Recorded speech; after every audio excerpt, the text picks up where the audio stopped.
यह प्रवचन दिनांक 1 अप्रैल 2016 को अपराह्नकाल में महर्षि आश्रम धनवे बिशनपुर हरडिया दुमका में हो रहा है। पूज्यपाद गुरु श्री स्वामी भगीरथ बाबा के द्वारा। बरसात के मौसम में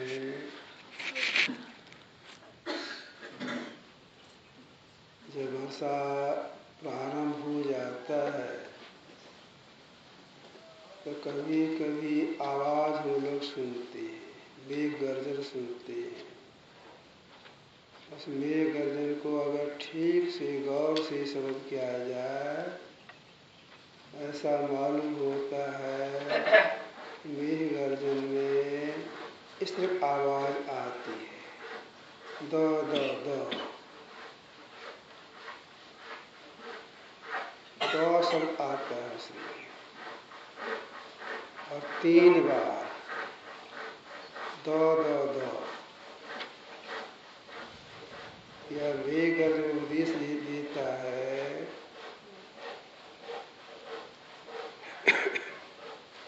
हे देवताओं, इंद्रियों का दमन करो। हे दानवों, जीव पर दया करो।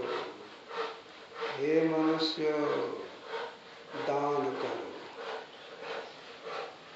मनुष्य के लिए दान, दानव के लिए दया और देवता के लिए इंद्रिय दमन। इन तीनों को जो अपनाते हैं उस जीव का परम कल्याण होता है।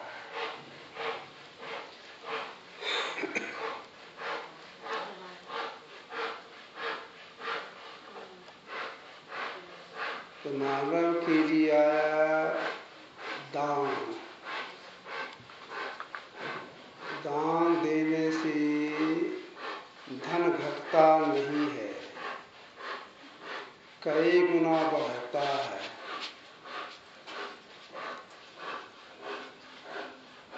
दान देने से विपत्ति भी कटती है और जीवन खुशहाल भी हो जाता है।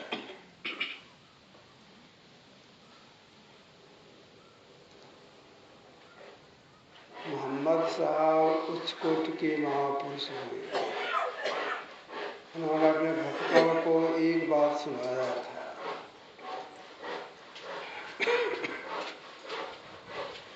एक शासक ने अपने क्षेत्र में ढिढोरा पिटवाया। कोई भी व्यक्ति साधु सन्यासी को भोजन नहीं देंगे। अगर कोई व्यक्ति साधु सन्यासी को भोजन दे देंगे, उस व्यक्ति को पकड़ करके राज दरबार लाया जाएगा,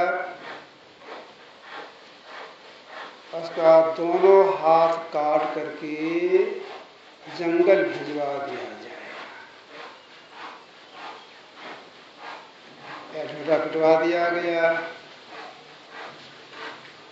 जो कोई साधु महात्मा उस नगर में जाते, क्षेत्र में जाती थी, किन्हीं को भोजन नहीं मिलता था। भूखे वहां से उनको जाना पड़ता, दूर जाना तो भूखे जाना पड़ता। कौन हाथ कटाए?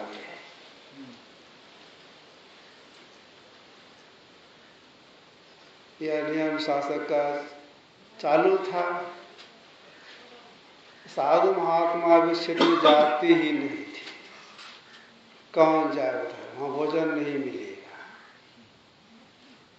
तो साधु महात्मा तो बहुत दूर दूर रहते हैं, सब बात का सब किसी को पता भी नहीं रहता है। एक वृद्ध सन्यासी को इसका पता नहीं था। उसी होकर उन्हें जाना भी था, चाहे शासक ने कानून लागू किया था। बेचारे दूर से आ रहे थे, जोर भूख लग गई, प्यास लग गई। कई जगह मांगे लेकिन कहीं पर उनको भोजन नहीं मिला। हमको पता ही नहीं था शासन ने ऐसा कानून लागू किया है। अब भोग प्यास तुम्हारे बेचारे त्राहिमाम हो रही है।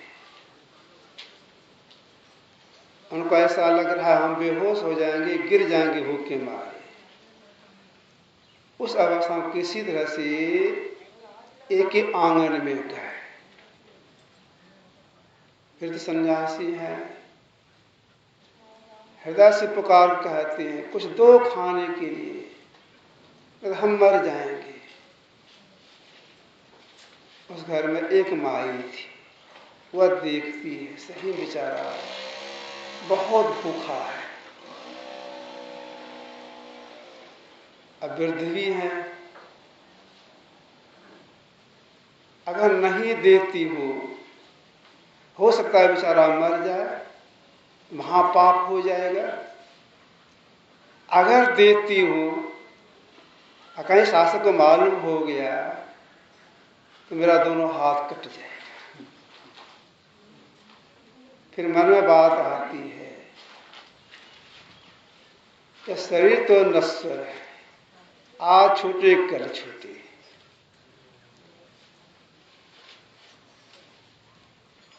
एक महापाप नहीं करना चाहिए।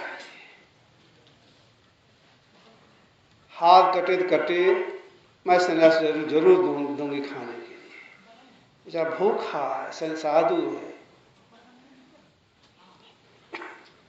संजोग से उनके घर में 2 रोटी थी, खा पी करके 2 रोटी बचा था। आंगन में सन्यासी खड़े हैं, प्रतीक्षा में जब कब मिले खाए। उसमें बहुत दया आई, घर से 2 रोटी निकालती है, बाबा खा लीजिए। इधर देखती भी है, कोई देखता तो नहीं है। वे सन्यासी खड़े खड़े 2 रोटी खाए, पानी व्यवस्था थी, पानी पिए, कुल्लाचमन किए और खुशी खुशी आशीर्वाद देते हुए चले गए। शासक का गुप्तचर घूम रहा था, तो चले गए शासक के पास। फलाने गांव में फलाने जगह पर एक घर है, उसमें एक महिला रहती है। उस महिला ने एक सन्यासी को रोटी खरीद दी है। तो शासक का सिपाही पहुंच गया उस महिला घर पर, पकड़ करके उनको लाया राज दरबार। शासक ने पूछा तुम आज सन्यासी को रोटी दी है, साधु को रोटी दी है? वह महिला बोलते मैं सच बोलती, झूठ नहीं बोलती। बेचारे बहुत भूखे थे, मर जाता, मुझे दया आ गई, मैंने 2 रोटी उसको दी है। अब तो मेरी हुक्म का अदुली कर दी, इसलिए तुम सजा के पात्र हो। तो हाथ काटने वाले को बुलाया गया, उसका दोनों हाथ कोहनी के पास से काट दिया गया। और जाओ सिपाही से कह को जाओ जंगल पहुंचा दो। हाथ कटा हुआ है, खून गिर रहा है। सिपाही के चलो जंगल। धीरे धीरे बेचारी जाने लग गई। याद आ गई उस माई को, मेरा हाथ तो कट ही गया, घर में और कोई है नहीं, कोई छोटा सा बच्चा है, अब उसको कौन खिलाएगा? जहां मैं रहूंगी, जैसे रहूंगी, बच्चे के साथ में रखूंगी। सिपाही से बोलती है सुनिए, घर में कोई है नहीं, बच्चा है, छोटा सा बच्चा है, 1.5-2 महीना का बच्चा है, उसको लेने दीजिए। चलो ले लो बच्चे को।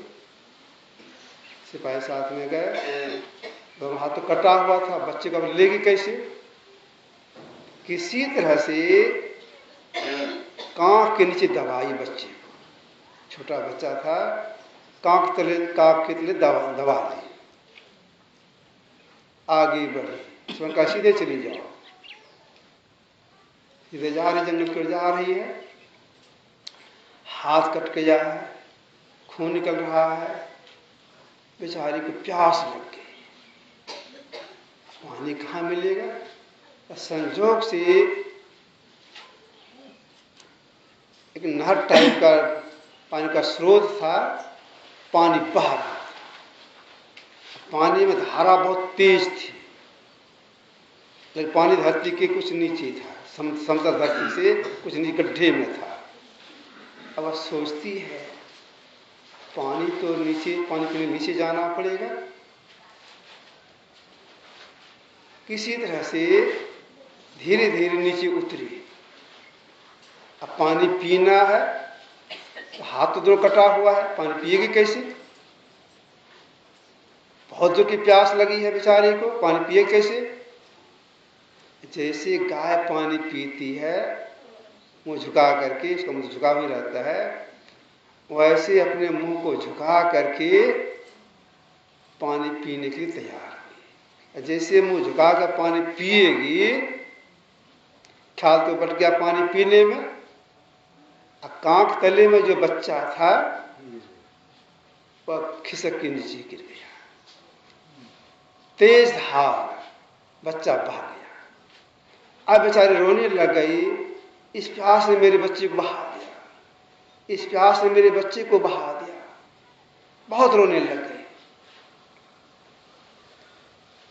बच्चा बह गया पानी में, रो रही है, प्यास ने मेरे बच्चे को बहा दिया, प्यास ने मेरे बच्चे को बहा दिया, रो रही है।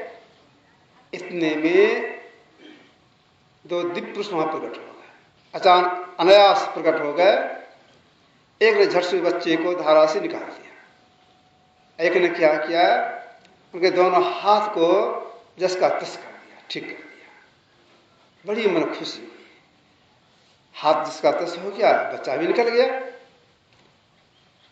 जो दिव्य पुरुष प्रकट हो गए थे, उसमें एक ने पूछा, हम दोनों पहचानती है?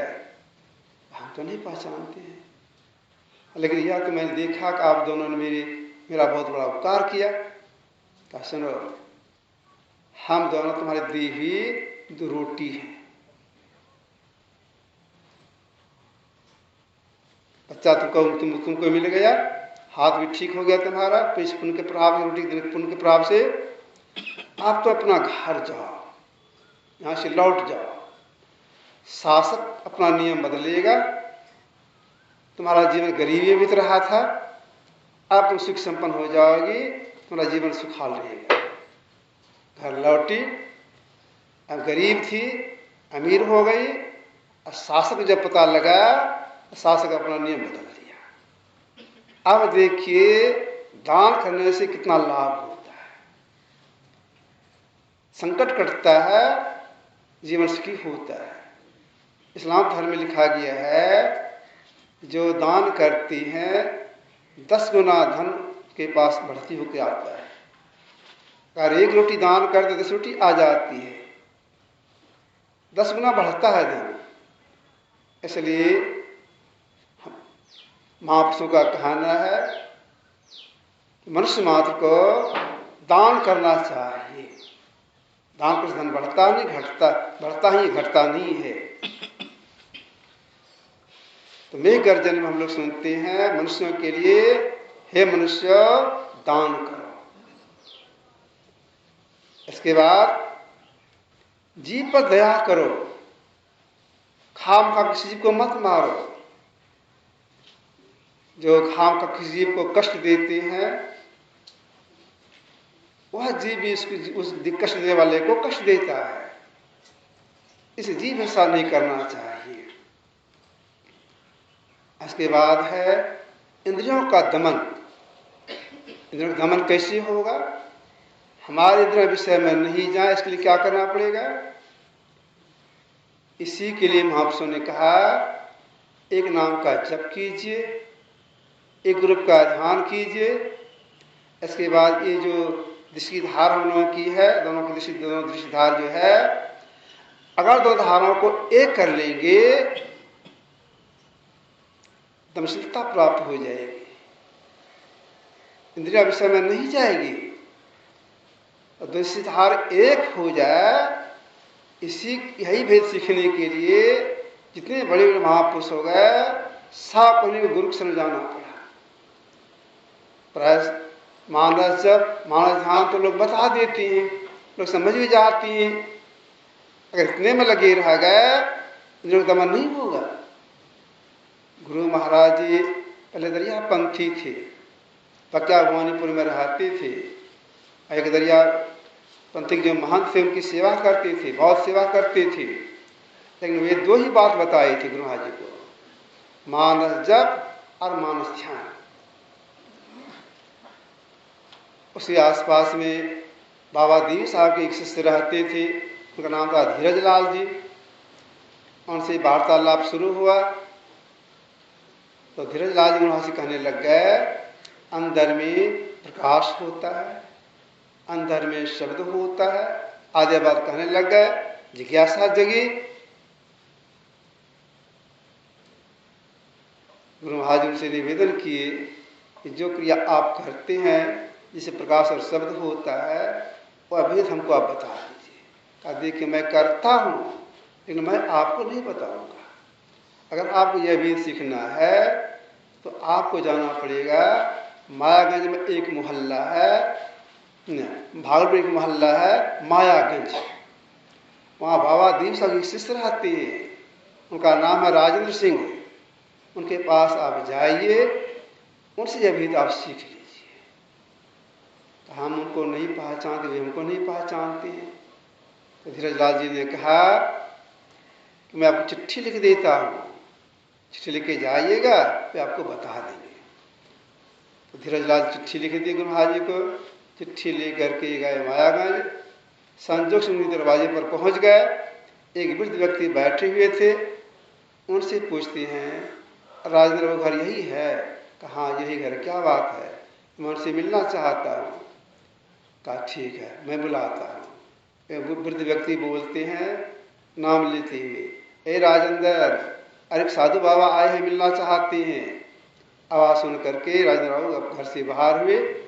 गुरु महाराज जी आगे उनको चरण छूने लग गए, पीछे हट गए। क्या कहकर कहा आप साधु होकर के मेरा चरण छूते हैं? तो गुरु महाराज जी बोले आपसे हमको काम है। तो क्या काम है? चिट्ठी निकाल करके दिए और आपको धीरजलाल जी ने भेजा है। हाँ ठीक है, तो जिस काम के लिए आप आए हैं उस काम को आप लेने के लिए, सीखने के लिए आपको मेरे पास रहना पड़ेगा। ठीक है हम रहेंगे। तो 6-7 दिन तक उनके पास रहे, उनके साथ सत्संग किए। तब राजेंद्र बाबू एक क्रिया बताए, जिससे इंद्रियों का दमन होता है वही एक क्रिया बताए। सारे एक करने की क्रिया बता दिए। सारे एक करते हैं उनकी तरह दमन हो जाती है। तो ये कैसे किया जाएगा, कैसे जोड़ा जाएगा? गुरु के पास जाना पड़ता है। बिनु गुरु होगी ज्ञान, अगर गुरु के ज्ञान नहीं होता है तो गुरु के पास क्रिया को सीख कर, किसी गुरु के पास जो जाते क्रिया को सीखते हैं और सीख करके जब करते हैं तब सफलता मिलती है। करने में समय लगाना पड़ता है। अगर कोई चाहेंगे इंद्रियों का दमन हो जाए तो समय नहीं लगे, 10-5 मिनट का काम बन जाए तो नहीं सफलता मिलेगी। जितने बड़े बड़े महापुरुष हो गए सब कोई समय दिए हैं। जब सफलता मिली तब उन्होंने कहा है भाई इस काम में सफलता प्राप्त करने के लिए आपको समय लगाना पड़ेगा, लगन लगाना पड़ेगा। जब तक लगन नहीं लगाएंगे, समय नहीं देंगे, इंद्रियों का दमन नहीं होगा। पलटू साहब अयोध्या में हुए, इन्होंने कहा 8 पहर निरखत रहे जैसे चंद चकोर, जैसी चंद चकोर पलक से टारत नाही। चकोर चांद को देखता है अपलक देखता है, ठीक ऐसे ही अपलक से मतलब आंख की पलक गिर नहीं देता है वह। ठीक ऐसे ही हम लोगों को भी जहाँ गुरु निशाना बता दे देखने के लिए वहाँ निशान लगा के देखते रहना चाहिए, निशान लगा के देखते रहना चाहिए। तो देखते देखते अपने दृष्टिधार टकराती है और एक हो जाती है।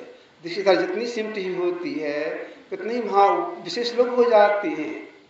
जिनकी दृष्टि जितनी सिमटी होती है उतने विशेष लोग हो जाते हैं। जैसे देखिए द्रोणाचार्य कौरव पांडव के दोनों गुरु बने, इनकी दृष्टि बहुत सिमटी हुई थी इसलिए सबके गुरु बन गए। द्रोणाचार्य हस्तिनापुर पहुंचे, संजोग से भीष्म पितामह के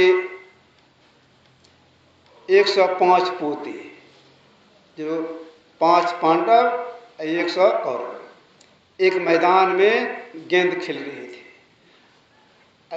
संजोग से गेंद चला गया कुएं में और उसी समय थोड़ी देर के बाद ही द्रोणाचार्य वहां पहुंच गए। और उधर 105 भाई प्रयास करने लगे गेंद निकालने का, सफलता नहीं मिली। तब तक द्रोणाचार्य वहां पहुंच गए। 105 भाई आगे घेरा, कहा बाबा आप बड़े आदमी हैं, हम लोग तो बच्चे हैं, गेंद खेल रहे थे, गेंद कुएं में गिर गया, आप निकाल दीजिए। लाना देते ही द्रोणाचार्य ने कहा अरे राजकुमार होकर गेंद नहीं निकाल सकता है? कि नहीं बाबा हम लोग नहीं निकाल सकते हैं, आप निकाल दीजिए। चलो पहले हमको गेंद दिखाओ। कुएं के पास ले गए, रसोई में गेंद नीचे में है। सुनो, अगर तुम गेंद निकलना चाहते हो, तुम लोग गेंद निकलना चाहते हो, एक भाई दौड़ के जाओ अपना घर, एक मुट्ठी सीख लेके आ जाओ, हम गेंद निकाल देंगे। एक भाई दौड़ के गए अपना घर, एक मुट्ठी सीख लेके आ गए। द्रोणाचार्य के पास में धनुष था, अपना धनुष पर प्रत्यंचा चढ़ाई और एक सीख को लिया, इस कला से नीचे फेंके, सीख का जो नोक जो कड़ा होता है सीधे नीचे गया और गेंद में जा करके धस गया और उसका पेंदा ऊपर हो गया। दूसरा सीख ले द्रोणाचार्य, इस कला से नीचे फेंके, जो सीख खड़ा था उसके पेंदे में लगा, ऊपर खड़ा हो गया। फिर तीसरा सीख लिए, इस कला से नीचे फेंके, दूसरे सीख के पेंदे में लगा, खड़ा हो गया। इस रस्सी साइज बन गया। धीरे धीरे उसको खींचते गए, गेंद ऊपर आ गया। सब भाई खुश हो गए। अब देखिए द्रोणाचार्य कितनी दृष्टि सिमटी हुई थी, सीकी के पेंदे में सीकी के नोक मारे, तो सबके गुरु बन गए। तो जिनकी दृष्टि जितनी सिमटी होती है उतने विशेष लोग हो जाते हैं। अब दृष्टि फैली हुई है, अगर एक हो जाए दृष्टि खुल जाएगी, विशेष लोग हो जाएंगे। तो जो दृष्टि धारक एक कर लेते हैं, संसार को सम्मान हो जाता है, सब उनकी आदर करने लगते हैं, हाथ जोड़े खड़े रहते हैं उनके लिए। उनकी दृष्टि ऐसी हो जाती है, कौन किस विचार से आ रहे हैं, कब किनकी मृत्यु होगी, ये कहाँ जाना चाहते हैं, कोई बात से छिपी नहीं रहती है। यहाँ तक कि पाताल में क्या हो रहा है, स्वर्ग में क्या हो रहा है, कहाँ क्या हो रहा है, कोई बात छिपी नहीं रहती है। ये तो बाहरी बात हुई, लेकिन भीतरी बात यह है उनकी इंद्रियां विषय में नहीं जाएगी, दमशीलता प्राप्त हो जाएगी। तो यही वेद के गर्जन हम लोग सुनते हैं कि इंद्रियों का दमन करो। तो इंद्रियों का दमन करने के लिए एक करना होता है। इन कामों को जो प्रारंभ कर देती हैं, इन्होंने दमन करने की क्रिया को प्रारंभ कर देती हैं, तो साधक प्रारंभ कर देती हैं, यह संस्कार जीव को बार बार मनुष्य ही दिलाता है। अब प्रारंभ नहीं करते हैं, शरीर छूट जाता है, तब जीवात्मा में कोई गारंटी नहीं मनुष्य मिले अथवा नहीं मिले।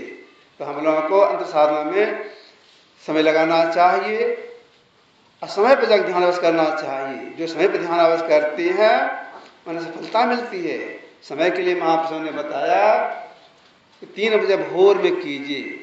ऐसे तो महापुरुषों का कहना है कि रात में पूरा जग के कीजिए, पूरा नहीं जग सकते हैं तो मध्यरात्रि में कीजिए, मध्यरात्रि में नहीं कर सकते हैं पिछले पर जरूर जगिए, पिछले पर जग के करना चाहिए।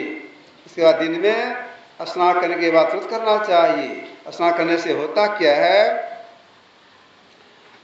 मस्तिष्क ठंडा हो जाता है, उस समय जब ध्यान करने में मन लगता है। बहुत लोग करते क्या है, स्नान करके आते हैं, गपशप करने लग जाते हैं, कोई मेहमान आ गए उनके स्वागत में लग जाते हैं और काम करने में लग जाते हैं, जब अवकाश मिलता तब थोड़ी देर के लिए बैठते हैं, उसमें तो मन नहीं लगेगा। एक नियम ऐसा बना लेना चाहिए कि ध्यान स्नान करने के बाद पहले कोई वही काम जब ध्यान कर लेना है, इसके बाद और कोई काम करना है। एक गांव में एक सज्जन थे, उनका काम था दूध से मक्खन निकालना। उसका उनके पास मशीन था। भैंसान लोग दूध लेके आते थे, बैठे हैं, लेकिन वे सत्संगी थे बेचारे, अपना नियम बना लिए थे। प्रातः काल स्नान करके पहले 1 घंटा पौने घंटा बैठ लेते थे, जब ध्यान कर लेते थे, इसके बाद तब दूध मथना शुरू करते थे। कितना भी लोग आज चिल्ला रहे हैं, कोई बात नहीं, पहले हम पूजा अपना कर लेंगे, इसके बाद काम शुरू करते थे। तक जब काम शुरू होता था तो दोपहर तक काम करते थे, 12-1 बजे तक करते रहते थे। फिर पहले ध्यान स्नान कर ध्यान कर लेते थे। समय पर बैठ के ध्यान अभ्यास करना चाहिए। एक गुरु ने अपने शिष्य से पूछा, तुम्हारी सूरत सदगुरु लगती है? हाँ गुरुदेव, लग जाती है। अंदर सत को सुनते हैं। कैसे सुनते हो? क्या नियम है तुम्हारा? का नियम हमारा यह है, 3 बजे भोर में करता हूँ, दिन में स्नान करने की बात करता हूँ, और संध्या काल में भी बहुत देर तक बैठता हूँ। हमारे जो काम करने वाले हैं, हमारे पास एक नौकर है, मैं उनसे कह देता हूँ कि देखो मैं बैठूंगा पूजा करने के लिए, और अगर हमको विलम्ब हो जाए तो अपना खा करके सो जाना, मेरी प्रतीक्षा मत करना। रोटी बना करके रख देता है, मैं बैठता हूँ, अब देर तक बैठता हूँ। बैठते बैठते जब तक कि हमारा मन एकाग्र नहीं होता, जब तक मैं सबको सुनता नहीं हूँ, मैं उठता नहीं हूँ। कभी कोई ऐसा भी होता है कि रात भर में बैठा रह जाता हूँ, जब भोर होता है तब मन एकाग्र होती है, सब सुनता हूँ, तब मैं उठता हूँ। अब देखिए कितना लगन, शाम में बैठे तो रात तक बैठे रह गए। लगन क्या है, देख क्या है कि हम जब तक सब सुनेंगे नहीं, अंदर सब सुनेंगे नहीं, उठेंगे नहीं, भूखे रात भर बैठे रह जाते। उनके गुरु प्रसन्न हो गए। तो देर से बैठना चाहिए, तो संध्या काल में ध्यान जरूर करना चाहिए। यह जानकारी कहाँ मिलती है?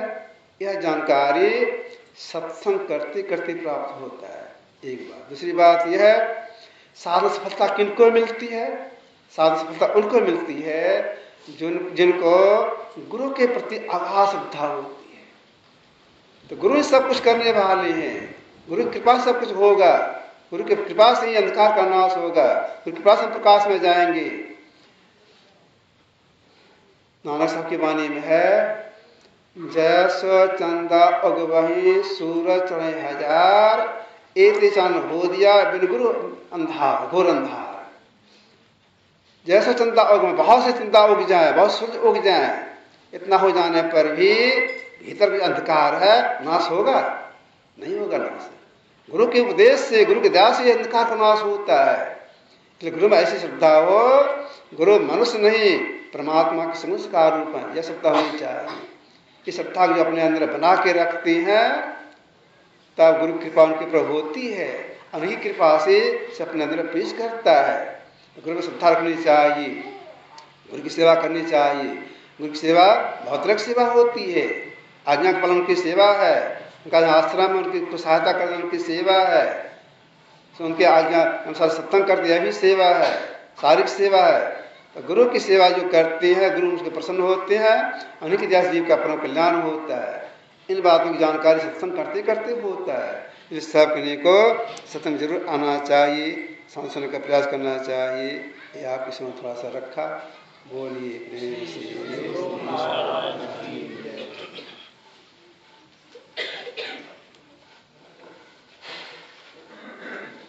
कुछ कहना है आपको? कुछ बोल